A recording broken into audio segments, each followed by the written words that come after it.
की जाए मदरसों की, तो मदरसों की जांच के आदेश पूरे देश के साथ साथ उत्तर प्रदेश में भी दे दिए गए हैं। अब हिंदुस्तान में सिर्फ मदरसे ही एकमात्र संस्थाएं हैं? क्या इसके अलावा एक ऐसी संस्था नहीं है जो देश को बांटने वाला काम करती है, जो देश के अंदर हिंदू राष्ट्र बनाना चाहती है?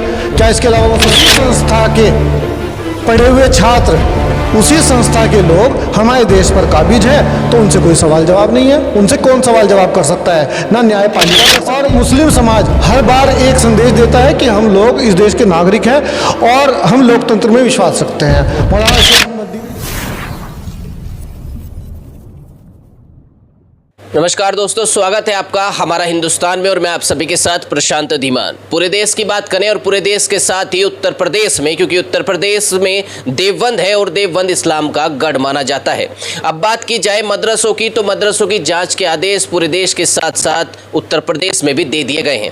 अब कुछ लोग, कुछ मौलाना इसके समर्थन में हैं, वो कह रहे हैं कि हमें सरकार की इसमें सहायता करनी चाहिए, लेकिन कुछ लोग इसका विरोध कर रहे हैं और कह रहे हैं कि मदरसों को धार्मिकता के आधार पर टारगेट किया जा रहा है। इसी पर बातचीत करने के लिए मेरे साथ वासिल खान अलिफ मौजूद हैं, जो कि सोशल एक्टिविस्ट हैं, और वो हमें बताएंगे कि क्या ये जो हो रहा है वो सही है या फिर सरकार एक खास वर्ग को टारगेट कर रही है। मेरा पहला सवाल आपसे कि जो मौलाना अरशद मदनी है, उन्होंने कहा है कि जो जांच के आदेश हैं हमें उसका स्वागत करना चाहिए और सरकार की इसमें सहायता करनी चाहिए। तो इसमें गलत क्या कहा है उन्होंने? बिल्कुल सही कहा है उन्होंने। सरकार अगर किस चीज़ की जांच करा रही है तो कोई दिक्कत वाली बात नहीं है, इसमें जांच हो जानी चाहिए। लेकिन अगर मैं आपसे बात करूं कि अगर किसी चौराहे पर कोई पुलिस वाले खड़े कर दिए जाएं, ट्रैफिक पुलिस इंस्पेक्टर खड़े कर दिए जाएं, वहाँ फोर्सेस लगा दी जाएं कि भाई आज चेकिंग होगी, लेकिन सिर्फ एक जाति विशेष की होगी, धर्म विशेष की होगी, इन्हीं लोगों की चेकिंग होगी, तो वो तो पार्शलिटी है ना। हम एक लोकतांत्रिक राष्ट्र में रहते हैं, चेकिंग कीजिए, कोई दिक्कत वाली बात नहीं है। जो लोग गुनहगार हैं, अगर कहीं मदरसे गलत बनाए गए हैं तो उनको हटाना चाहिए, इसमें कोई दिक्कत वाली बात नहीं है। लेकिन जांच हो तो सबकी हो, जांच तो सबकी होनी चाहिए ना, किसी एक वर्ग विशेष की नहीं होनी चाहिए। ये पार्शियलिटी है। ये बहुत बड़ा दुर्भाग्य है हमारे देश का। हमारे देश के लोकतंत्र के ऊपर प्रहार हो रहा है। बार बार जहां भी मौका मिलता है एक समाज को भड़काने की कोशिश की जाती है, और मुस्लिम समाज हर बार एक संदेश देता है कि हम लोग इस देश के नागरिक हैं और हम लोकतंत्र में विश्वास रखते हैं। मौलाना अरशद मदनी ने जो बयान दिया है हम उसका स्वागत करते हैं, बहुत अच्छी बात है। आप कह रहे हैं वासिल खान जी, जांच हो तो सबकी हो, ये मदरसों के अलावा और सब कौन है जिनकी आप बात कर रहे हैं? नहीं, क्या हिंदुस्तान में सिर्फ मदरसे ही एकमात्र संस्थाएं हैं?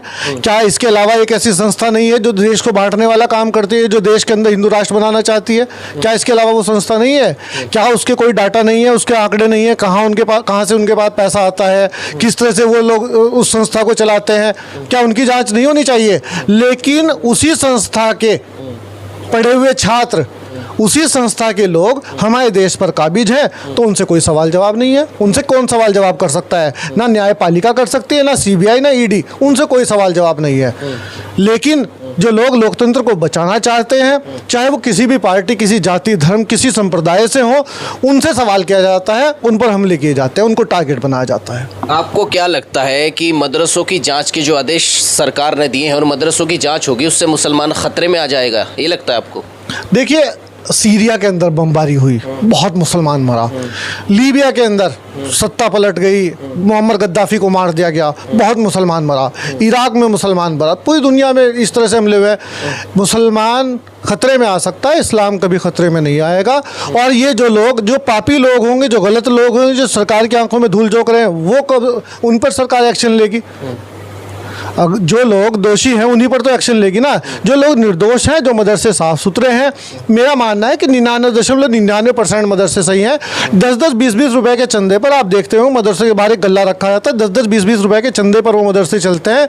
और जो मैं आपके संज्ञान में एक और बात डालना चाहूँगा कि इन मदरसों के अंदर वो बच्चे पढ़ते हैं, बिहार, बंगाल, आसाम, उत्तर प्रदेश, वो बच्चे पूर्वांचल के पढ़ते हैं इन मदरसों के अंदर, जिनके माँ बाप उनको खाना तक नहीं दे सकते। उनका लालन पालन की बात तो अलग है, उनकी शिक्षा दीक्षा की बात तो अलग है। वो लोग अपने बच्चों को पढ़ाना तो दूर, वो उनके खाने तक का इंतज़ाम नहीं कर सकते। आप अक्सर अखबारों में पढ़ते होंगे अपने बच्चों को बेच दिया। वो बच्चे मदरसों में आते हैं, वो शिक्षा दीक्षा हासिल करते हैं और फिर यहाँ से सेल्फ डिपेंडेंट होकर के वो जाते हैं। वो तो ये तो एक तरह से रोज़गार भी दे रहे हैं, उनको भोजन भी दे रहे हैं, उनको छत भी दे रहे हैं। तो मदरसे बहुत अच्छा काम कर रहे हैं। हाँ, एक चीज़ है कि उनको आधुनिक शिक्षा के साथ जुड़ना चाहिए। इसमें इस पे आपने बात कर ही दी है। मेरा अगला सवाल यही है आपसे। आप कह रहे हैं कि भाई मदरसे जो हैं खाना पीना देते हैं गरीब बच्चों को, और मदरसों में गरीब बच्चे पढ़ते हैं, लेकिन मदरसों ने डॉक्टर इंजीनियर कब दिए हैं देश को? और सरकार ये कहती है अगर डॉक्टर इंजीनियर देश को देने हैं तो मदरसे बंद करने होंगे, या इनका आधुनिकीकरण करना होगा, या सरकार के अंडर में लेने होंगे, या फिर मुस्लिम समाज को अपने बच्चे जो है आधुनिक स्कूलों में पढ़ाने होंगे, मदरसों से कुछ नहीं होगा। नहीं, बार बार एक ही वर्ग विशेष को टारगेट किया जा रहा है जिस तरह से सरकार के द्वारा, ये एक गलत संदेश जाता है इस चीज़ से। आप मदरसों को तरक्की देना चाहते हैं, आप उनसे कहिए कि भैया आप अपने मदरसों को हाई स्कूल की मान्यता लीजिए, इंटर कॉलेज की मान्यता लीजिए, इनको डिग्री कॉलेजेस बनाइए, आप इनके अंदर मेडिकल साइंस के कोर्सेज चलाइए, आप इंजीनियरिंग कॉलेजेस चलाइए। इनके अंदर बहुत अच्छी पहल है। समाज में डॉक्टर्स की भी ज़रूरत है, इंजीनियर्स की भी ज़रूरत है, लेकिन ये सरकार द्वारा फंड नहीं आता कहीं से। मैं फिर वही कहूँगा, 10-10, 20-20, 50-50 रुपये वो लोग इकट्ठा करते हैं। कोई इतनी बड़ी अमाउंट नहीं है कि उनके पास लोग लाखों रुपए दे देते होंगे। कोई 500 रुपये, कोई 100 रुपये, कोई 200 रुपये, इस तरह से उनके पास फंड पहुँचता है। अपग्रेड होने की ज़रूरत है। आप पहले मोबाइल चलाते थे, 1108 चलाया होगा आपने, 2100 चलाया होगा, 2600 चलाया होगा, आज आप एंड्रॉयड चला रहे हैं। इसी तरह से मदरसों को भी अपग्रेड करने की ज़रूरत है, इसमें कोई वो बात नहीं है। मदरसों को अपग्रेड होना चाहिए, और सरकार को मैं अपील करना चाहूँगा कि जो लोग मेरी आवाज़ सुन रहे हैं वो अपनी जगह पर अपने स्तर से आवाज़ उठाएं, और सरकार को भी चाहिए कि इन मदरसों को अपग्रेड करने में मदद करे, उनके साथ जुल्म ना करे, उनको अपग्रेड करने में मदद करे, और मुसलमान को इस सिस्टम का हिस्सा बनाने की कोशिश करे। एक मौलाना है, वो कहते हैं कि सर्वे वाली टीम आए तो उन्हें चप्पलों से पीटो पकड़ के, क्या कहेंगे? देखिए, अगर कोई इस तरह की बात कर रहा है तो वो आदमी पूर्ण रूप से स्वस्थ नहीं है, मानसिक रूप से उसको कोई परेशानी है। अगर सर्वे की टीम आ रही है, पहले पोलियो की टीम आती थी, लोग उसका भी विरोध करते थे। आज पोलियो हमारे देश से आहिस्ता आहिस्ता ख़त्म हो गया ना। ये तो हर समाज में, मैंने आपको पहले बताया, 99.99% मदरसे सही हैं, उनके चलाने वाले लोग सही हैं, लेकिन 0.01% में ऐसे लोग भी आते हैं। पोलियो का विरोध हुआ, अभी वैक्सीन बनी थी, आपने वैक्सीन लगवाई, हमने वैक्सीन लगवाई, सबने लगवाई थी, विरोध उसका भी होता। अखिलेश यादव विरोध कर रहे थे उसका। विरोध करना अलग चीज़ है, लेकिन अगर सर्वे की टीम आ रही है तो सर्वे कराइए, और इसमें कोई गलत नहीं है। सर्वे होना चाहिए, ऑडिट तो अच्छी चीज़ है ना, ऑडिट तो होना चाहिए। कितना पैसा आया, कहाँ गया, कहाँ से आया, ये चीज़ तो अच्छी है। चलिए, असदुद्दीन ओवैसी ये कहते हैं कि अगर मदरसों का सर्वे हो रहा है तो आरएसएस के स्कूलों का भी सर्वे हो, या अन्य कोई संस्थाएं उनके नाम पर कोई स्कूल चल रहे हैं, कोई किस तरीके की कोई चीज़ें चल रही हैं या समाज को आगे बढ़ाने के लिए, उसका भी सर्वे हो। ये ओवैसी बार बार आरएसएस को क्यों टारगेट करने लगते हैं? देखिए, मैं बताऊँ आपको, असदुद्दीन ओवैसी कौन है? आप बताएंगे कौन? नहीं, मुझे तो पता है, वो एक सांसद है, वो एक लॉ मेकर है, संसद में रहता है, कानून बनाने में वो एक हिस्सा बन सकता है। वो अपनी बात हमारे देश के सर्वोच्च सदन में बात उठाने की कोशिश करता है। वो अगर वो, मैंने सबसे पहले आपसे के क्वेश्चन का मैंने ये जवाब दिया था, जांच हो तो सबकी होनी चाहिए। जब ट्रैफिक इंस्पेक्टर खड़ा होगा, चाहे वो किसी, वो जाति धर्म नहीं देखेगा, वो कहेगा भैया आपके पास हेलमेट नहीं है, तो चाहे आप किसी भी धर्म संप्रदाय से, आपके एक्सीडेंट भी हो सकता है, आपका चालान तो कटेगा ही कटेगा। अगर वो कहे कि नहीं भाई आज मैं सिर्फ इस समाज के लोगों को चेकिंग करूंगा, बाकी सबको जाने दूंगा, ये तो पार्शियलिटी है ना। अगर ओवैसी कह रहे हैं, पहली बात तो ओवैसी का कोई मामला ही नहीं है। असदुद्दीन ओवैसी क्या कह रहे हैं वो मैटर नहीं करता है। मैटर ये करता है कि सरकार के देखने का नज़रिया क्या है, ये मैटर करता है। की आप बात कर रहे हैं, चलिए बात की जाए। आप नहीं मानते हैं कि मदरसों की जांच का कारण आज जो है वो लोग हैं जो कभी गंगों से पकड़े जाते हैं, कभी जम्मू कश्मीर से पकड़े जाते हैं, वो आरएसएस के स्कूल से तो पकड़े नहीं जाते हैं, जब उनके संबंध कई देवबंद से निकलते हैं, कहीं किसी मदरसा से निकलते हैं। आप नहीं मानते कि इन सभी जाँच का कारण ये है? देखिए, इसमें जांच, आपने एक बात कही, मैं उसका जवाब दूंगा।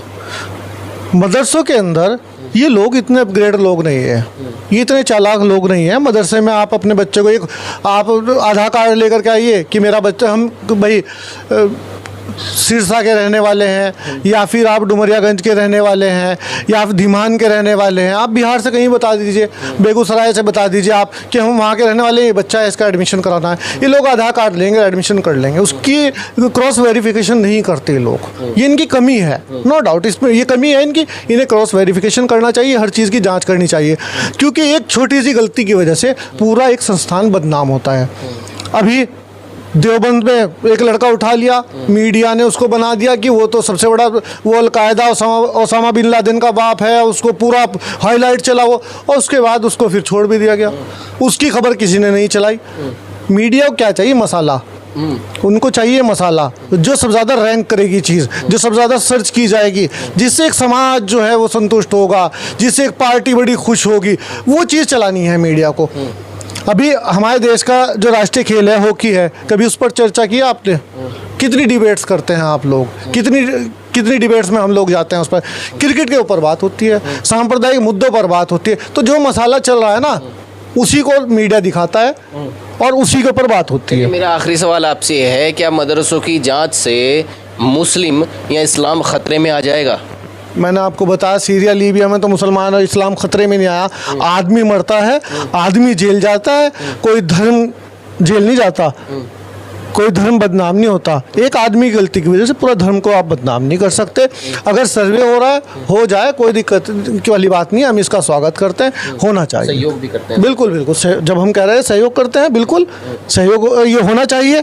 और मैं सब मदरसे के जो संचालक हैं उनसे भी यही अपील करूँगा कि अगर आपके यहाँ सर्वे की टीम आती है, आप उनको बिठाइए, अच्छे से चाय नाश्ता कराइए, बशर्ते वो, जबकि वो जो चाय नाश्ता आता है ना, वो भी चंदे के पैसे से ही आएगा, उस 10-10, 20-20 रुपए से।